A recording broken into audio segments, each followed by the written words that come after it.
네, 여러분 안녕하세요. 저는 강의를 맡은 부산가톨릭대학교 박인성 교수입니다. 오늘 여러분과 함께 살펴볼 강의 주제는 한국적 마스터플롯과 재난서사라는 주제입니다. 마스터플롯이 무엇인지도 간단히 살펴보도록 하겠고요. 또 어떤 이 마스터플롯, 즉 반복적인 이야기들이 한국의 재난서사 혹은 재난영화를 중심으로 계속해서 반복해서 출연하는지에 대하여 살펴볼 수 있도록 하겠습니다. 그러면 본격적인 강의 진행해 보도록 하겠습니다. 자, 우선 마스터플롯이 무엇인지 이야기해 봅시다. 마스터플롯을 정의하고 있는 포터 에봇에 의하면 마스터플롯은 문화와 개인에 속하는 반복적인 이야기 골격입니다. 따라서 뼈대를 제공해주는 이야기라고 생각하시면 되겠고요. 어떤 이야기 문법, 이야기 공식이라고 우리가 말하듯이 사람들이 아주 익숙하고 여러 다른 영화, 다른 소설, 다른 이야기에서도 이건 좀 비슷한데? 이건 어디서 본 것 같은데? 라는 느낌을 주는 방식으로 비슷한 형태의 이야기 골격을 가지고 있는 이야기들을 우리는 마스터플롯이라고 부르는 것이죠. 그래서 마스터플롯은 본성상 여러 가지 서사적인 버전으로 재발생한다라고 규정하고 있어요. 우리가 익히 알고 있는 전설이라던가 신화 속의 이야기, 대표적으로 아서왕의 성배에 대한 이야기 같은 것이다라고 우리가 고전적인 형태의 전설에서 보아왔던 이야기가 사실은 비슷한 형태의 탐색담, 퀘스트 스토리라고 우리가 부르는 다양한 형태의 장르 이야기로 반복해서 나타난다라고 말할 때, 이때 이제 이 아서왕 이야기 같은 경우가 이후에 수많은 대중 영화들의 마스터플롯이 된다라고 말할 수 있는 것이죠. 특히 이러한 마스터플롯이 왜 반복적으로 나타나는지를 이해하는 것이 중요합니다. 마스터플롯은 단순히 그냥 재밌어서 반복되는 경우도 있겠지만 특정한 문화나 집단이 문제에 직면했을 때 문제를 해결하는 수단이나 과정을 무의식적으로 축적하고 있기 때문이죠. 그러니까 어떤 집단이나 공동체에서 전설의 형태로 반복된 이야기이다라고 했을 때, 그 문화권 안에서는 그러한 형태의 갈등이 지속적으로 나타났을 때 어떤 방식으로 이 갈등을 해결하는 것이 우리에게 도움이 되는지, 이런 것들을 공동체 내부에서 반복적으로 경험해온 어떤 문화적인 틀이 있다라는 겁니다. 인식적인 틀. 그 인식적인 틀이 이야기에 영향을 주었을 것이라고 판단을 하는 거죠. 그러면은 그 이야기는 이 공동체에서는 이런 문제 해결의 스키마, 어떤 반복적인 인식을 가지고 있구나. 그렇기 때문에 그 인식적인 틀을 이야기로 보여주게 되면 굉장히 빠르게 문화 공동체 안에서 살아가고 있는 구성원들에게 특정한 어떤 상식이라던가 지혜라던가 이야기를 통해 전달할 수 있는 지식 같은 것들을 함축하고 있다가 그걸 이제 이야기를 통해서 경험함으로써 빠르게 습득하고 전달할 수 있게끔 만들어주는 역할을 수행하게 되는 겁니다. 마스터플롯은 그 문화 공동체가 가지고 있는 어떻게 보면은 공동체 특유의 문화적인 문제 해결 방식을 압축적으로 에센스를 통해서 전달하고 전수하는 방식이다라고 생각하시면 좋을 것 같습니다. 이러한 마스터플롯의 기능은 아무래도 이야기라고 하는 점에 특수성이 있겠죠. 그냥 상식이나 지식이라고만 이야기했을 때에는 사람들이 그것을 받아들이는 데에도 시간이 오래 걸리고 이해한다고 할지언정 경험적으로 받아들이는 것, 내화하는 데에 시간이 오래 걸릴 겁니다. 그런데 이야기 형태로 전달되기 때문에 뭔가 여러 사람들에게 있어서 설득력을 가지고 경험적으로 전달되기가 쉽다는 겁니다.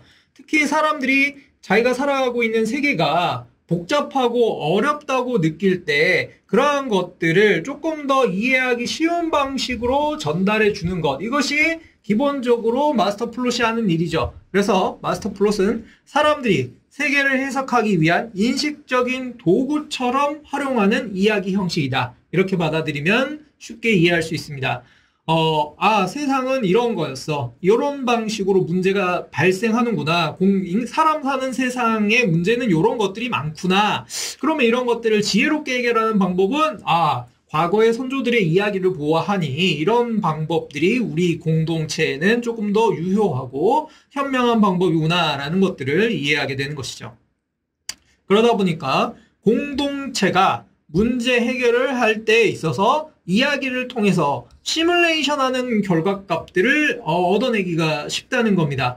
이야기라고 하는 것이 단순히 사람들에게 제공되는 즐거움의 영역, 읽으면서 우리가 얻을 수 있는 다양한 형태의 감동이나 즐거움 이외에도 사람들이 받아들이기에 조금 더 설득력 있는 문제 해결 방식 혹은 사람들이 선호하는 문제 해결 방식을 우리가 이야기를 통해서 사전 체험한다. 혹은 뭔가 시뮬레이션을 해가지고 받아들일 수 있게끔 만든다. 라는 효과를 이 마스터 플롯이 제공해 주는 겁니다. 그래서 공동체의 정치적이고 사회적인 무의식은 공동체가 처한 문제적인 상황을 그 문화에 축적된 이야기 스키마를 통해서 간접적으로 경험하고 또 간접적으로 받아들일 수 있게끔 만들어줘요. 그래서 많은 사람들은 이 문제가 단순히 지금 우리 시대에만 일어난 일이 아니구나. 아주 고전적인 인간 사회의 갈등의 구조구나. 이때 이러한 갈등의 구조에서 이런 방식으로 문제를 해결할 수도 있구나 라고 하는 것들을 알게 되는 것이죠.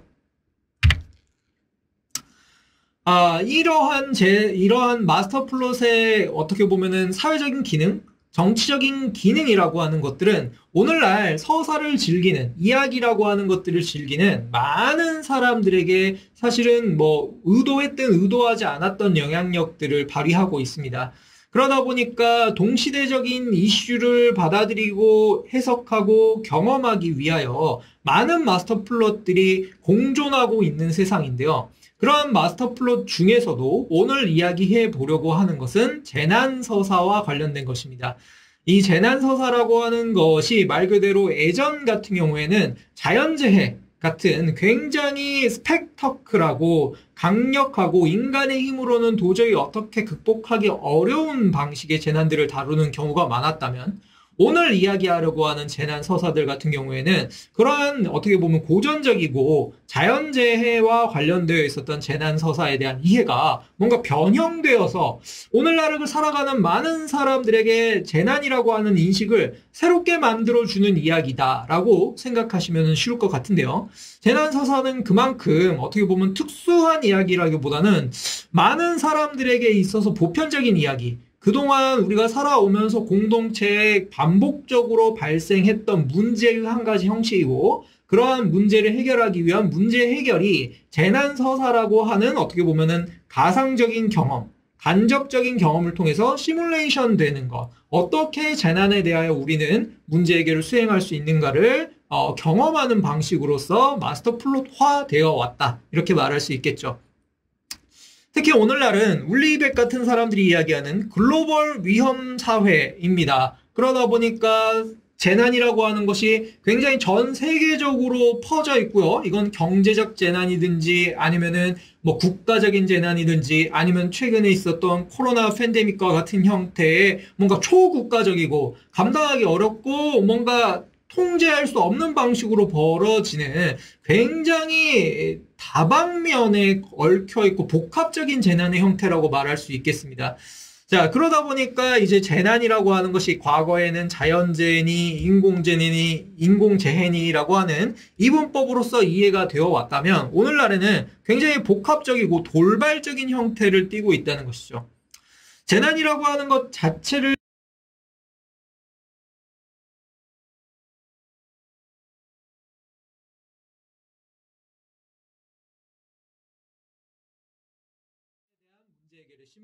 시뮬레이션이 복잡해지고 다양해졌다라고 말할 수 있겠습니다.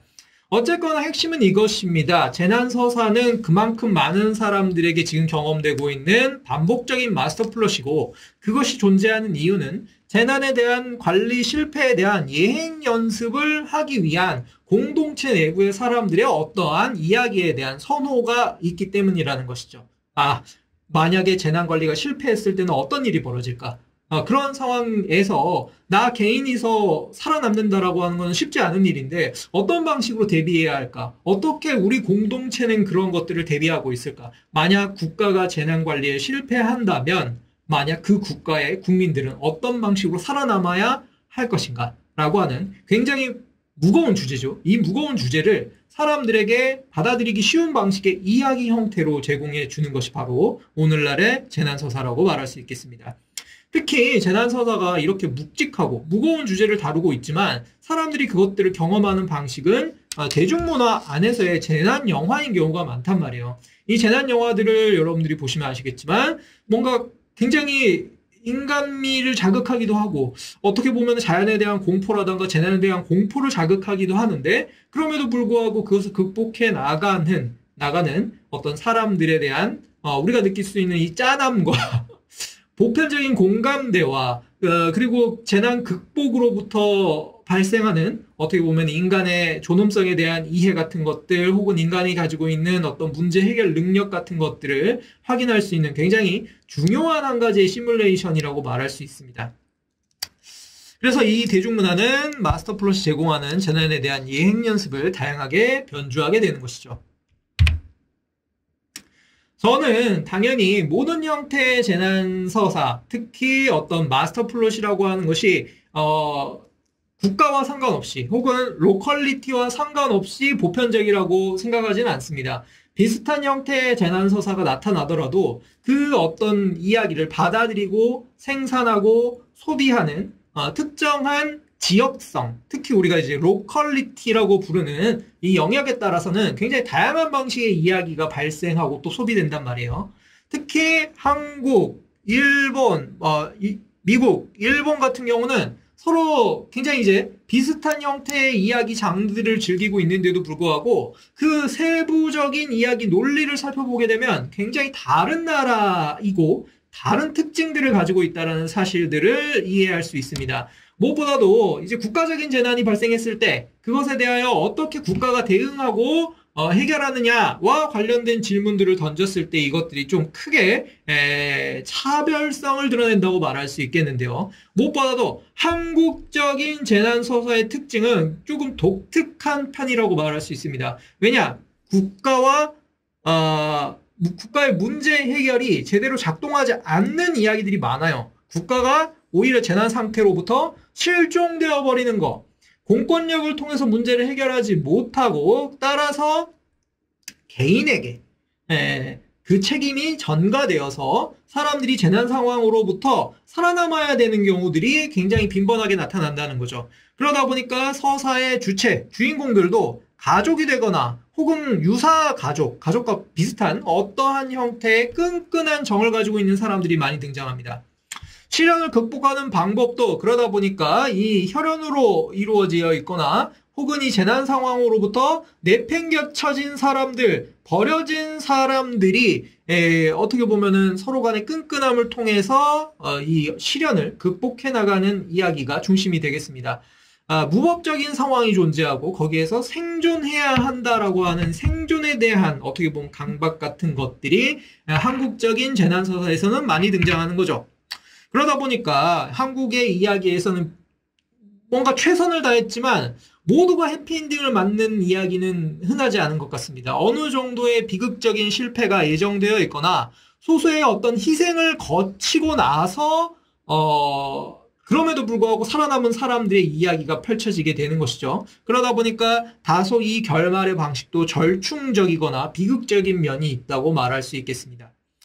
자, 반대로 비교를 해보면 미국 같은 경우에는 재난에 대한 이해가 한국보다도 훨씬 더 국가 중심적으로 이루어져 있다고 볼 수 있을 것 같아요.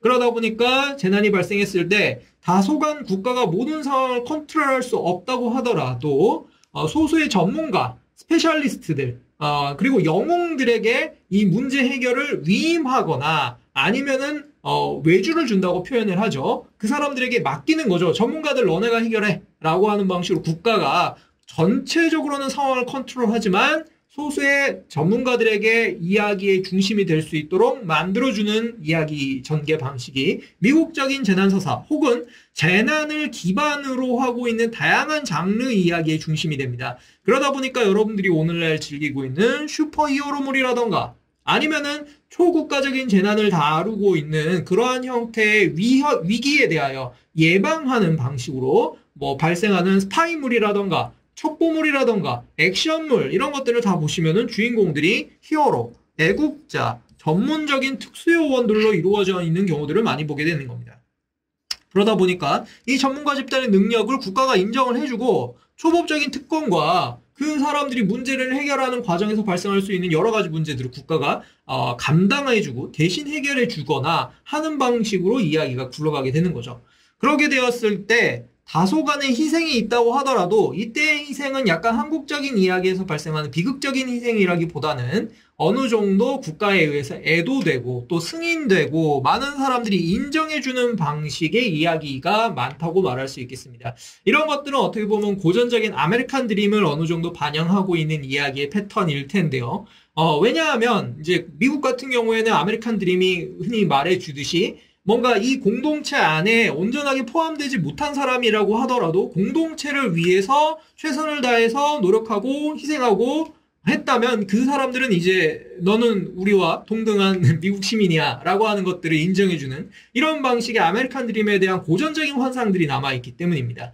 그러다 보니까 국가는 이 사람들을 위해서 기꺼이 박수를 쳐주고 많은 사람들, 국민들이 그 사람들을 기억하고 애도하는 방식으로서의 어떻게 보면은 뭐 국가적인 재난 관리가 성공하는 이야기. 따라서 많은 사람들이 이러한 사람들의 영웅적인 면모에 대하여 어떻게 보면은 명예를 제공해주는 그 사람들의 명예를 인정하고 받아들이는 방식의 이야기 결말들이 선호되는 것들을 확인할 수가 있습니다.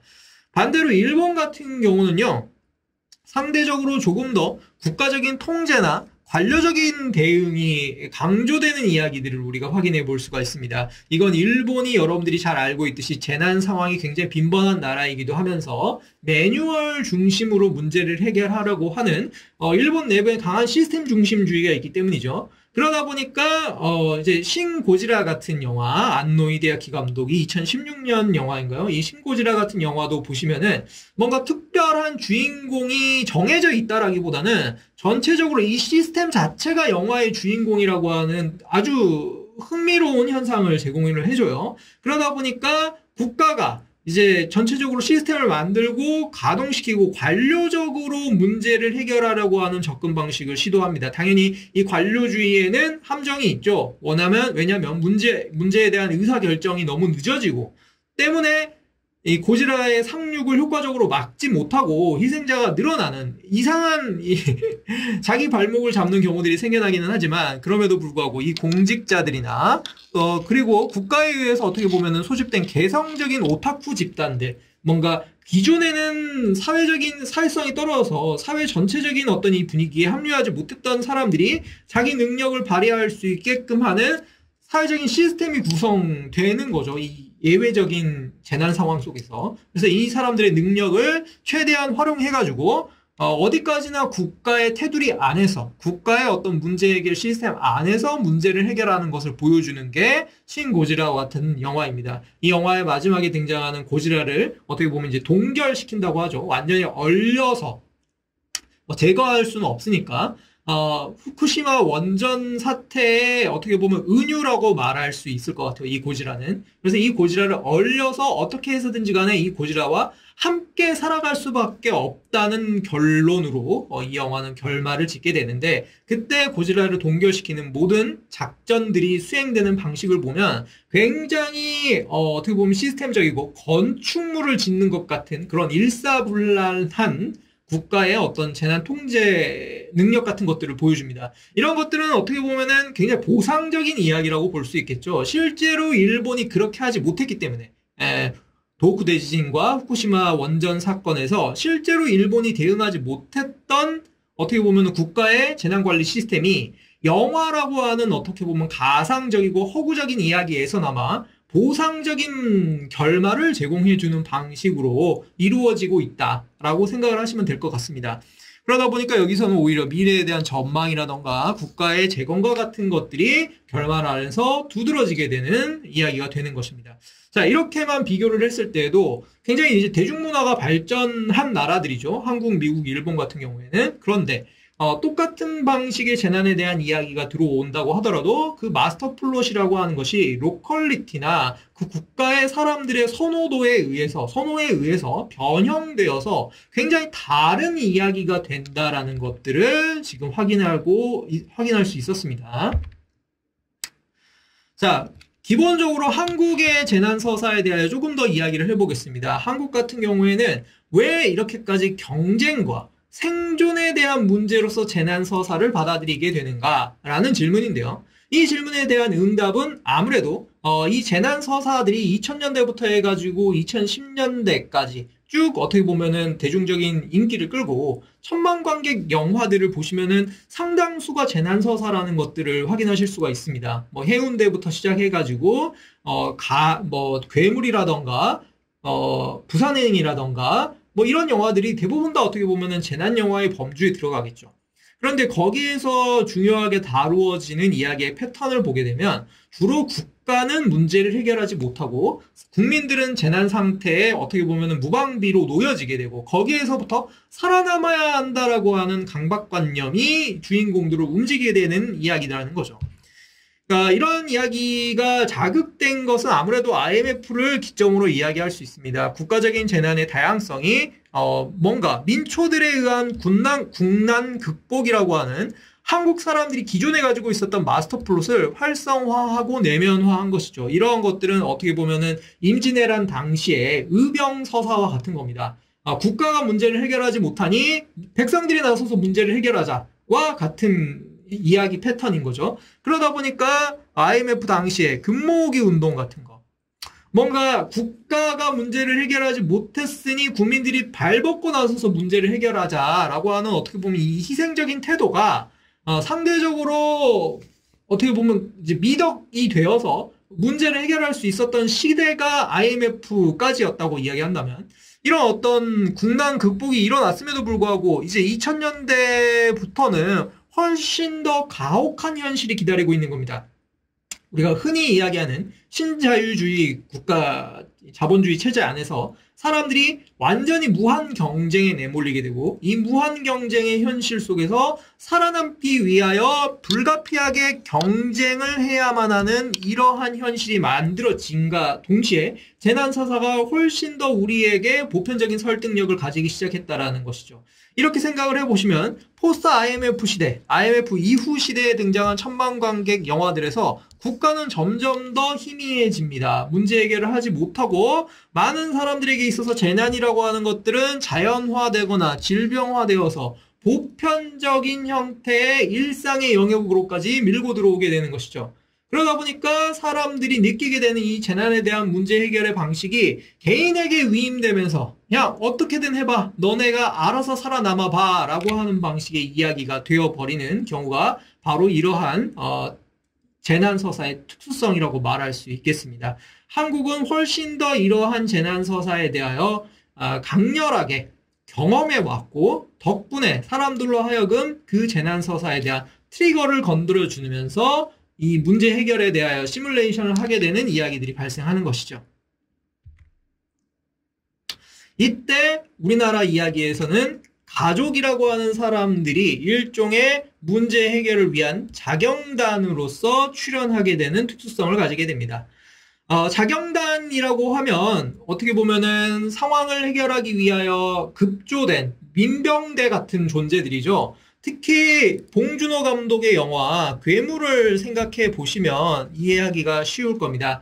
이 괴물 영화를 보시면은 실제로 국가는 재난 상황을 전혀 통제하지도 못하고 컨트롤하지도 못하고 오히려 주인공 송강호를 괴물과 접촉했다라는 이유만으로 격리 조치시키고 사람들로 하여금 이 어떤 실종된 아이를 찾는 데에 있어서 노력을 하지 않는 모습들을 보여준단 말이에요. 그러다 보니까 이러한 기본적인 영화의 전제 자체가 포스트 IMF 시대의 우세해지는 이 국가의 실종과 관련된 인식을 대변하고 있다고 말할 수 있는 거죠. 문제는 공적인 영역에서 발생했는데 그것을 해결해야 하는 해결 주체는 어디까지나 사적인 영역에 있는 개인들이 되는 이야기가 바로 이 시기의 재난서사의 특수성이라고 말할 수 있겠습니다.